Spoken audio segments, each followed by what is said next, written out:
Coming up on Famous, Oscar-winning actress Meryl Streep. I'm not very intimidating in person. I think the things that have been written about me are more sort of formidable than the actual item is.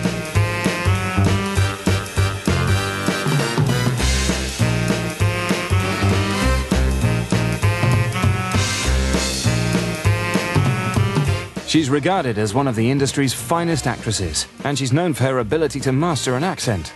Meryl Streep has made more than 40 films during the last 30 years. She puts her family first, fights for women's rights, and still has time to create some of film's most memorable roles. Now in her 50s, she's evolved from leading lady into character actress. The demands of the working day when you're making a film are so huge.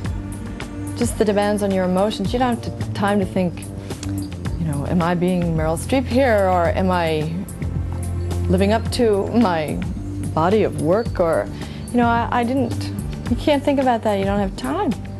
Streep's co-stars have a unique perspective of her. She has so many moves, so many little things she does that are really subtle and beautiful, and she's great. I think she's one of the finest actresses in the world. And she's just so warm and so funny and so generous. What is talent? It's just she has a flair for making a made-up situation real, and inventively, freely makes it true, It's just great. She has a record 13 Academy Award nominations and has won twice. According to film critic Wade Major, Meryl's talent is all-encompassing. What's amazing about Meryl Streep is that she's able to completely shed who she is and completely take on whatever role or performance it is that she's required to take on. Most actors, if you look at them in any given performance, you'll see a little bit of their mannerisms, who they are. If you know who they are as a person, you'll see that in their performance. Meryl Streep somehow is able to just let who she is go and completely take on the role, and that's a rare talent. She was born Mary Louise Streep on the 22nd of June 1949 in Summit, New Jersey. Her father was a businessman and her mother a commercial artist. Meryl has two brothers. I'm the responsible one in my family. Not that the boys are irresponsible, but they're boys, and I'm the oldest, which sort of defines you all your life. Meryl studied to be an opera singer.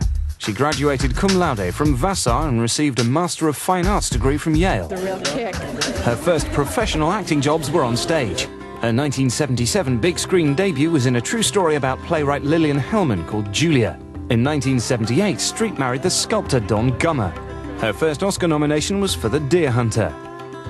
In 1979, the year her son was born, Meryl had 3 film releases: Woody Allen's Manhattan, the political drama The Seduction of Joe Tynan, and the divorce drama Kramer vs. Kramer.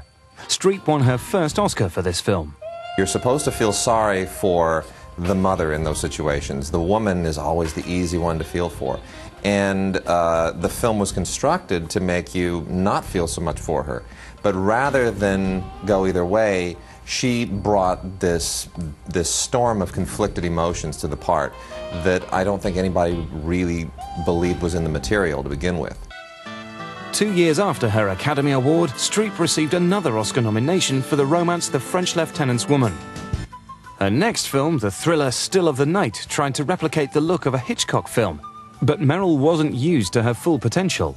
Still of the Night, that was something that was a noir film that my whole character was about my hair and how it caught the light from the Venetian blind, and I found it incredibly boring, and so boring is hard. Still of the Night director Robert Benton had also directed Kramer vs. Kramer.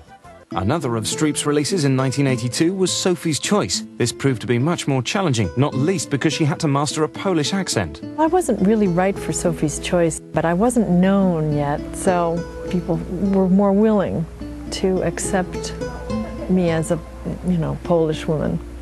Streep played a Nazi concentration camp survivor in Sophie's Choice. People, when I was researching, I was talking with survivors of concentration camps. There is some fire, some really unquenchable thing, unbeatable, that in fact, instead of meeting someone who looks beaten down, you meet someone who looks like nothing will get them from now on because they've been through it. Sophie's Choice was another Oscar-winning role for Meryl. That was when everybody first suddenly realized just what a chameleon she could be. They knew she was a good actress, but with Sophie's Choice, it was they suddenly became aware of the fact that she could do anything. The accent, everything about that performance was so completely contrary to everything that she had done before that, you know, how do you not give her an Oscar for that? Kevin Kline co-starred in Sophie's Choice. The following year, Streep and her husband had a baby girl. Another Oscar-nominated performance followed in Silkwood. The film was based on a true story about a woman who worked in a nuclear facility and died mysteriously. With Karen Silkwood and Isaac Dinesen, I felt a responsibility, and a big responsibility, especially to Silkwood's family and stuff, to get it right. Streep had become a household name. She was playing opposite famous actors, including Robert De Niro in Falling in Love and Sam Neill in Plenty. Robert Redford worked with her on Out of Africa, for which she was nominated for another Oscar. She then co-starred with Jack Nicholson in Heartburn. Despite making so many films, Meryl still managed to give birth to another baby girl. Her next performance was also nominated for an Oscar. She co-starred again with Jack Nicholson in Ironweed. I like the scene where he beats me up when he's drunk in Ironweed. For her to do what she did in Ironweed with Jack Nicholson was, to my mind, probably one of the most daring things ever. She's a homeless woman. She's a woman who's down and out. It's one of the most dressed down, rugged, raw performances of her career, and yet she turned that performance in at a time when, by rights, she should have been going for more glamorous.